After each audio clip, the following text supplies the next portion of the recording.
Welcome to the Ultrahuman experience. This session is free for you for the complete experience. Please download the Ultrahuman app.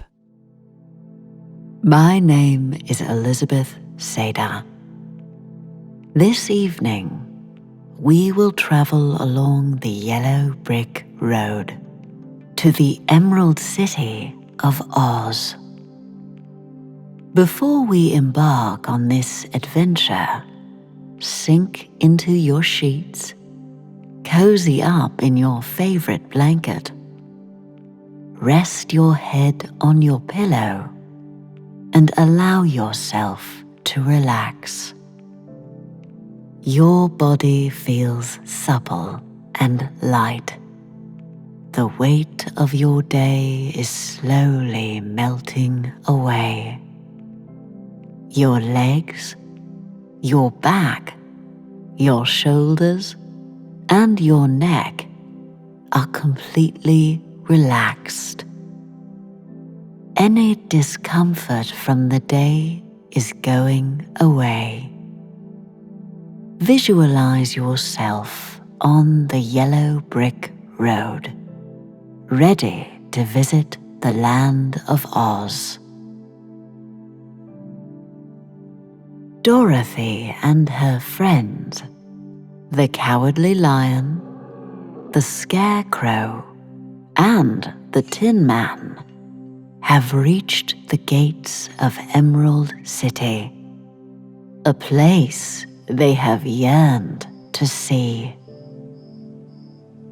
Even with eyes protected by the green spectacles, Dorothy and her friends were at first dazzled by the brilliancy of the wonderful city.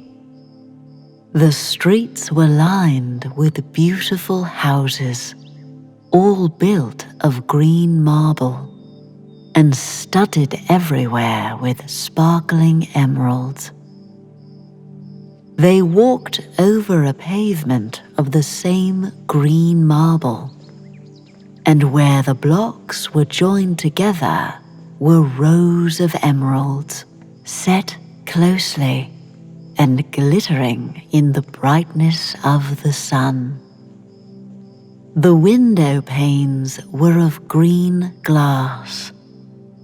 Even the sky above the city had a green tint, and the rays of the sun were green. There were many people, men, women, and children, walking about, and these were all dressed in green clothes and had greenish skins. They looked at Dorothy and her strangely assorted company with wondering eyes, and the children all ran away and hid behind their mothers when they saw the lion. But no one spoke to them. Many shops stood in the street, and Dorothy saw that everything in them was green. Green candy and green popcorn were offered for sale, as well as green shoes, green hats, and green clothes of all sorts. At one place, a man was selling green lemonade, and when the children bought it, Dorothy could see that they paid for it with green pennies. There seemed to be no horses nor animals of any kind. The men carried things around in little green carts, which they pushed before them. Everyone seemed happy and contented and prosperous. The guardian of the gates led them through the streets until they came to a big building, exactly in the middle of the city, which was the Palace of Oz, the great wizard There was a soldier before the door, dressed in a green uniform and wearing a long green beard. "Here are strangers," said the guardian of the gates to him, "and they demand to see the great Oz." "Step aside," answered the soldier, "and I will carry your message to him." So they passed through the palace gates and were led into a big room with a green carpet and lovely green furniture set with emeralds. The soldier made them all wipe their feet upon a green mat before entering this room. And when they were seated, he said politely, "Please make yourselves comfortable while I go to the door of the throne room and tell Oz you are here." They had to wait a long time before the soldier returned. When at last he came back, Dorothy asked, "Have you seen Oz?" "Oh no," returned the soldier. "I have never seen him.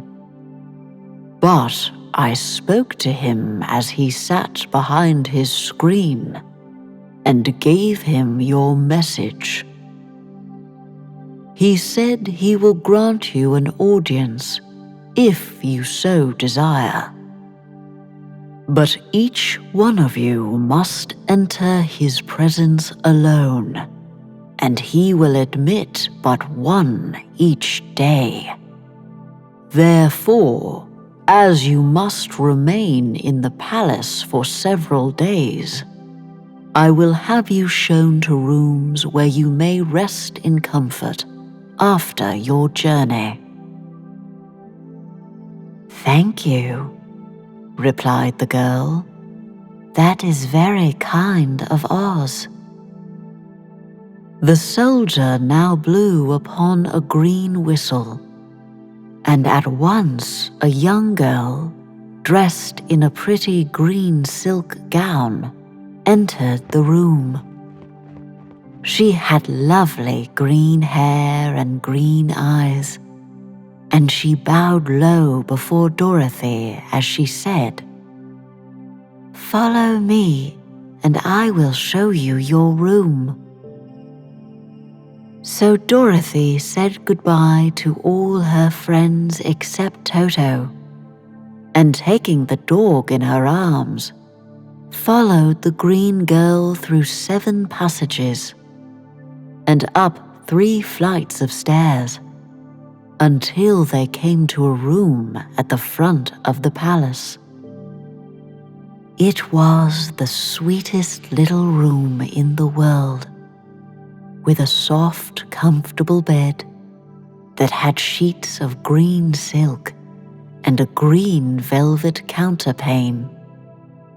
There was a tiny fountain in the middle of the room that shot a spray of green perfume into the air to fall back into a beautifully carved green marble basin.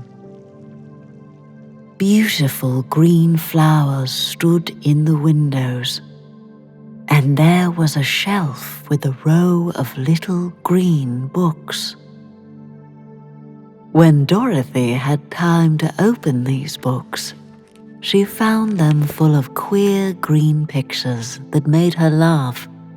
They were so funny. In a wardrobe were many green dresses, made of silk and satin and velvet, and all of them fitted Dorothy exactly. "Make yourself perfectly at home," said the green girl, "and if you wish for anything, ring the bell. Oz will send for you tomorrow morning." She left Dorothy alone and went back to the others. These she also led to rooms, and each one of them found himself lodged in a very pleasant part of the palace. Of course, this politeness was wasted on the Scarecrow, for when he found himself alone in his room, he stood stupidly in one spot, just within the doorway, to wait till morning. It would not rest him to lie down, and he could not close his eyes. So he remained all night staring at a little spider, which was weaving its web in a corner of the room, just as if it were not one of the most wonderful rooms in the world. The Tin Woodman lay down on his bed from force of habit, for he remembered when he was made of flesh. But, not being able to sleep, he passed the night moving his joints up and down to make sure they kept in good working order. The lion would have preferred a bed of dried leaves in the forest, and did not like being shut up in a room. But he had too much sense to let this worry him. So he sprang upon the bed and rolled himself up like a cat, and purred himself asleep in a minute. The next morning, after breakfast, the Green Maiden came to fetch Dorothy, and she dressed her in one of the prettiest gowns, made of green brocaded satin. Dorothy put on a green silk apron and tied a green ribbon around Toto's neck, and they started for the throne room of the Great Oz. First, they came to a great hall, in which were many ladies and gentlemen of the court, all dressed in rich costumes. These people had nothing to do but talk to each other, but they always came to wait outside the throne room every morning, although they were never permitted to see Oz.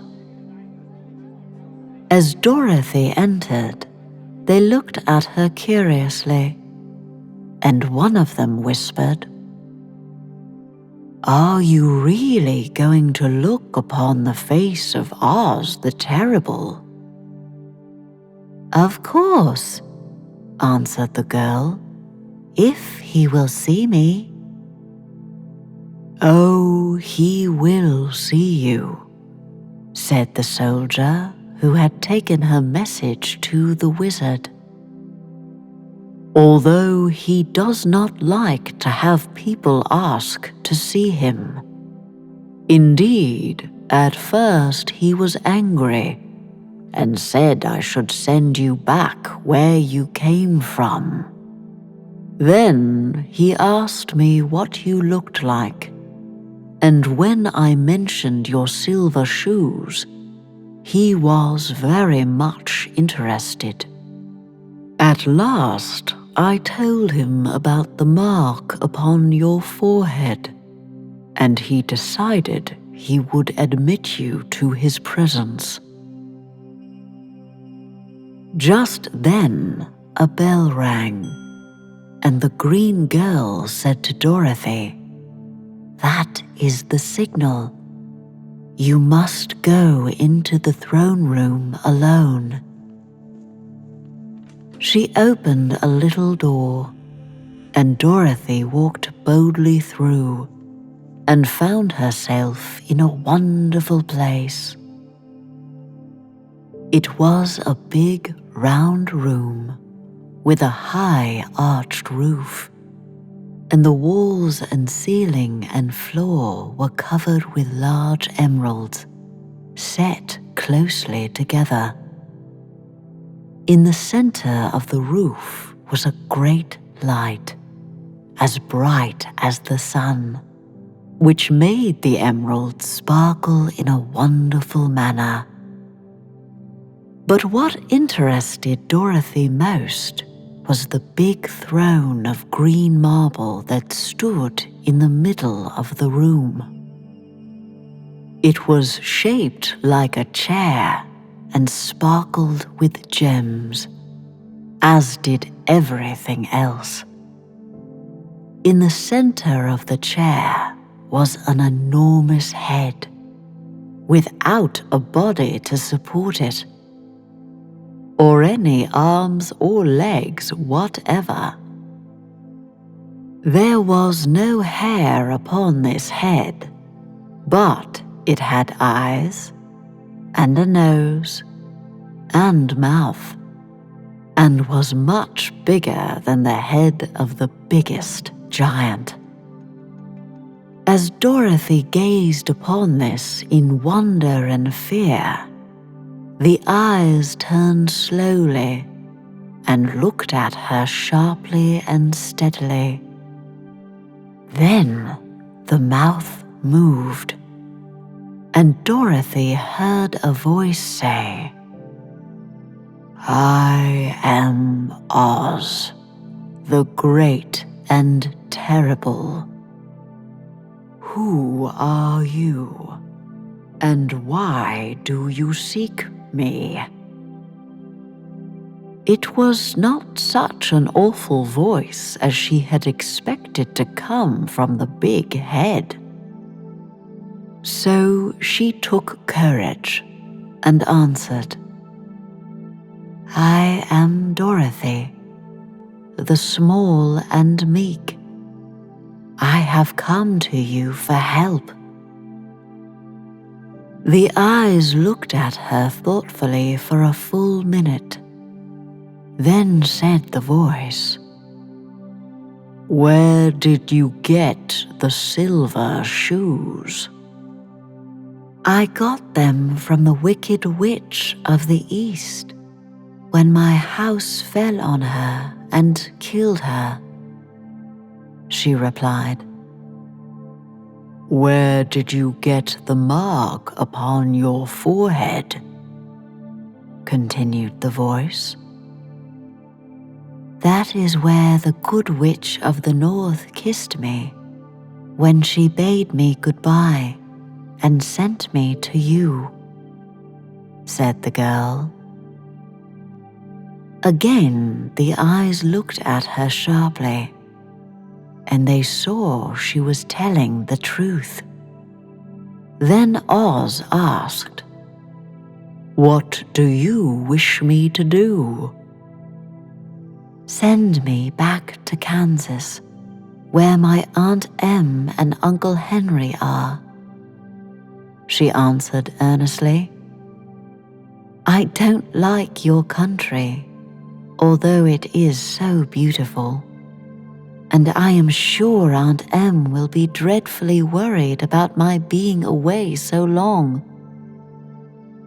The eyes winked 3 times, and then they turned up to the ceiling and down to the floor, and rolled around so queerly that they seemed to see every part of the room. And at last they looked at Dorothy again. "Why should I do this for you?" asked Oz. "Because you are strong and I am weak. Because you are a great wizard and I am only a little girl." "But you were strong enough to kill the Wicked Witch of the East," said Oz. "That just happened. returned Dorothy simply. "I could not help it." "Well," said the head, "I will give you my answer. You have no right to expect me to send you back to Kansas unless you do something for me in return. In this country, everyone must pay for everything he gets. If you wish me to use my magic power to send you home again, you must do something for me first. Help me, and I will help you." "What must I do?" asked the girl. "Kill the Wicked Witch of the West," answered Oz. "But I cannot," exclaimed Dorothy, greatly surprised. "You killed the Witch of the East, and you wear the silver shoes, which bear a powerful charm. There is now but one wicked witch left in all this land, and when you tell me she is dead, I will send you back to Kansas, but not before." The little girl began to weep. She was so much disappointed. And the eyes winked again and looked upon her anxiously, as if the great Oz felt that she could help him if she would. "I never killed anything willingly," she sobbed. "Even if I wanted to, how could I kill the Wicked Witch? If you, who are great and terrible, cannot kill her yourself, how do you expect me to do it?" "I do not know," said the head, "but that is my answer. And until the Wicked Witch dies, you will not see your uncle and aunt again. Remember that the witch is wicked, tremendously wicked, and ought to be killed. Now go, and do not ask to see me again until you have done your task." Sorrowfully, Dorothy left the throne room and went back to where the lion and the scarecrow and the Tin Woodman were waiting to hear what Oz had said to her. "There is no hope for me," she said sadly, "for Oz will not send me home until I have killed the Wicked Witch of the West, and that I can never do."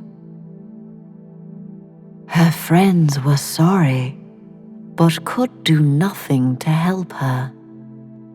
So Dorothy went to her own room and lay down on the bed and cried herself to sleep.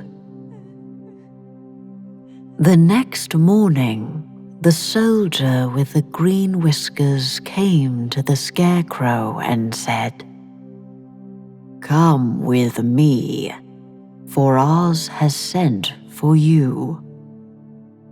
So the scarecrow followed him and was admitted into the great throne room, where he saw, sitting in the emerald throne, a most lovely lady. She was dressed in green silk gauze and wore upon her flowing green locks a crown of jewels. Growing from her shoulders were wings, gorgeous in color and so light that they fluttered if the slightest breath of air reached them. When the Scarecrow had bowed, as prettily as his straw stuffing would let him, before this beautiful creature, she looked upon him sweetly and said, "I am Oz, the great and terrible. Who are you, and why do you seek me?" Now the Scarecrow, who had expected to see the great head Dorothy had told him of, was much astonished. But he answered her bravely, "I am only a scarecrow, stuffed with straw. Therefore I have no brains, and I come to you praying that you will put brains in my head instead of straw, so that I may become as much a man as any other in your dominions." "Why should I do this for you?" asked the lady. "Because you are wise and powerful, and no one else can help me," answered the Scarecrow. "I never grant favors without some return," said Oz. "But this much I will promise. If you will kill for me the Wicked Witch of the West, I will bestow upon you a great many brains, and such good brains that you will be the wisest man in all the land of Oz." "I thought you asked Dorothy to kill the witch," said the Scarecrow in surprise. "So I did. I don't care who kills her, but until she is dead, I will not grant your wish. Now go, and do not seek me again until you have earned the brains you so greatly desire." The Scarecrow went sorrowfully back to his friends and told them what Oz had said. And Dorothy was surprised to find that the great wizard was not a head, as she had seen him, but a lovely lady. "All the same," said the Scarecrow, "she needs a heart as much as the Tin Woodman." On the next morning, the soldier with the green whiskers came to the Tin Woodman and said, "Oz has sent for you. Follow me." So the Tin Woodman followed him and came to the great throne room. He did not know whether he would find Oz a lovely lady or a head, but he hoped it would be the lovely lady. "For," he said to himself, "if it is the head, I am sure I shall not be given a heart, since a head has no heart of its own, and therefore cannot feel for me. But if it is the lovely lady, I shall beg hard for a heart, for all ladies are themselves said to be kindly-hearted." But when the woodman entered the great throne room, he saw neither the head nor the lady, for Oz had taken the shape of a most terrible beast. It was nearly as big as an elephant, and the green throne seemed hardly strong enough to hold its weight. The beast had a head like that of a rhinoceros, only there were 5 eyes in its face. There were 5 long arms growing out of its body, and it also had 5 long, slim legs.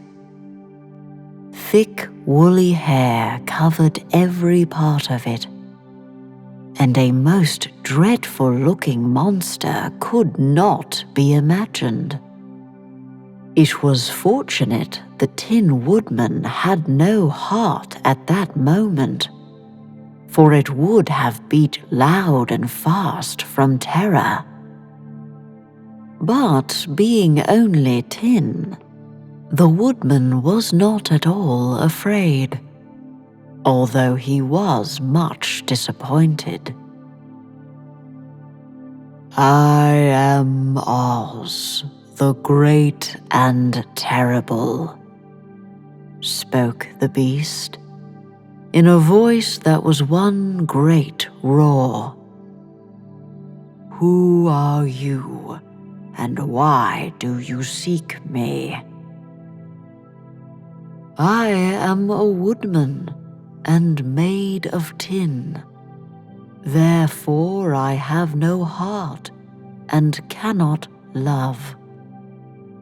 I pray you to give me a heart, that I may be as other men are."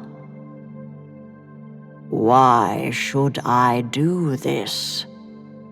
demanded the beast.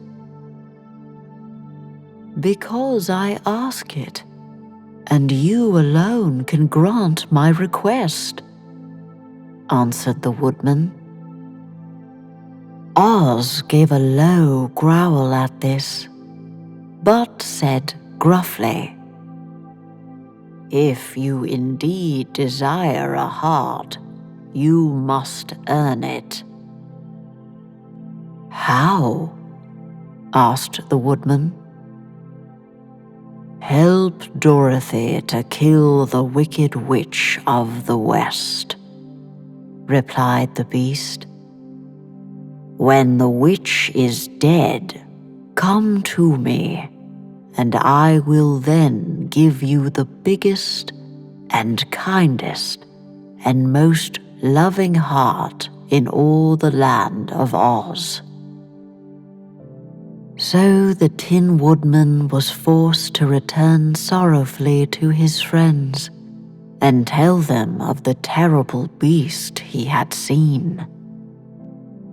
They all wondered greatly at the many forms the great wizard could take upon himself, and the lion said, "If he is a beast when I go to see him, I shall roar my loudest, and so frighten him that he will grant all I ask. And if he is the lovely lady, I shall pretend to spring upon her, and so compel her to do my bidding.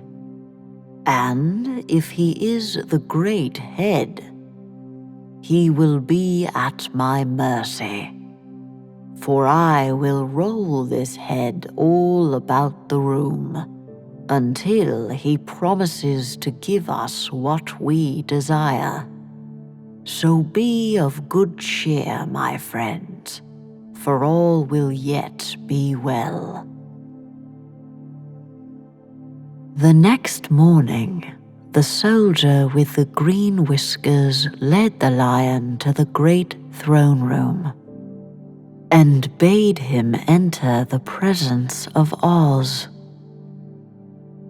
The lion at once passed through the door, and glancing around saw, to his surprise, that before the throne was a ball of fire, so fierce and glowing he could scarcely bear to gaze upon it. His first thought was that Oz had by accident caught on fire and was burning up. But when he tried to go nearer, the heat was so intense that it singed his whiskers, and he crept back tremblingly to a spot nearer the door. Then a low, quiet voice came from the ball of fire, and these were the words it spoke. "I am Oz, the great and terrible. Who are you, and why do you seek me?" And the lion answered, "I am a cowardly lion, afraid of everything. I came to you to beg that you give me courage, so that in reality I may become the king of beasts, as men call me." "Why should I give you courage?" demanded Oz. "Because of all wizards you are the greatest, and alone have power to grant my request," answered the lion.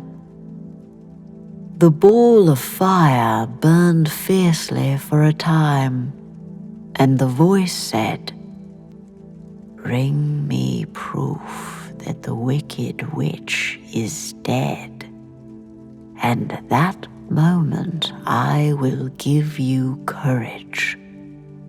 But as long as the witch lives, you must remain a coward." The lion was angry at this speech, but could say nothing in reply. And while he stood silently gazing at the ball of fire, it became so furiously hot that he turned tail and rushed from the room. He was glad to find his friends waiting for him, and told them of his terrible interview with the wizard. "What shall we do now?" asked Dorothy sadly. "There is only one thing we can do," returned the lion, "and that is to go to the land of the Winkies, seek out the wicked witch, and destroy her." "But suppose we cannot?" said the girl. "Then I shall never have courage," declared the lion. "And I shall never have brains," added the scarecrow. "And I shall never have a heart," spoke the Tin Woodman. "And I shall never see Aunt Em and Uncle Henry," said Dorothy, beginning to cry. "Be careful," cried the green girl. "The tears will fall on your green silk gown and spot it." So Dorothy dried her eyes and said, "I suppose we must try it, but I am sure I do not want to kill anybody, even to see Aunt Em again."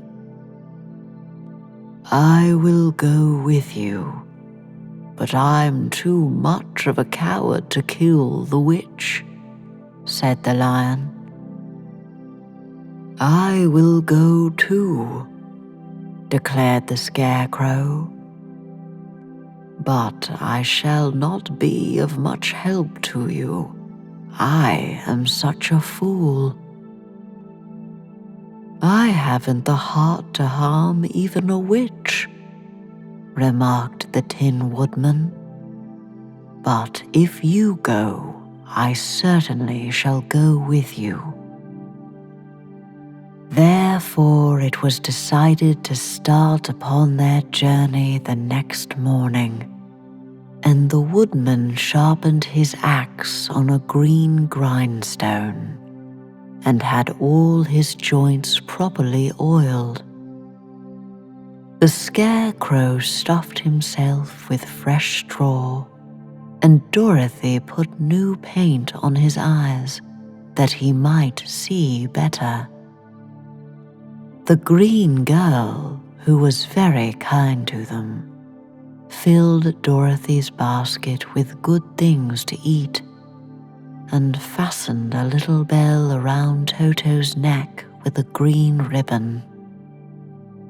They went to bed quite early and slept soundly until daylight, when they were awakened by the crowing of a green cock that lived in the backyard of the palace, and the cackling of a hen that had laid a green egg.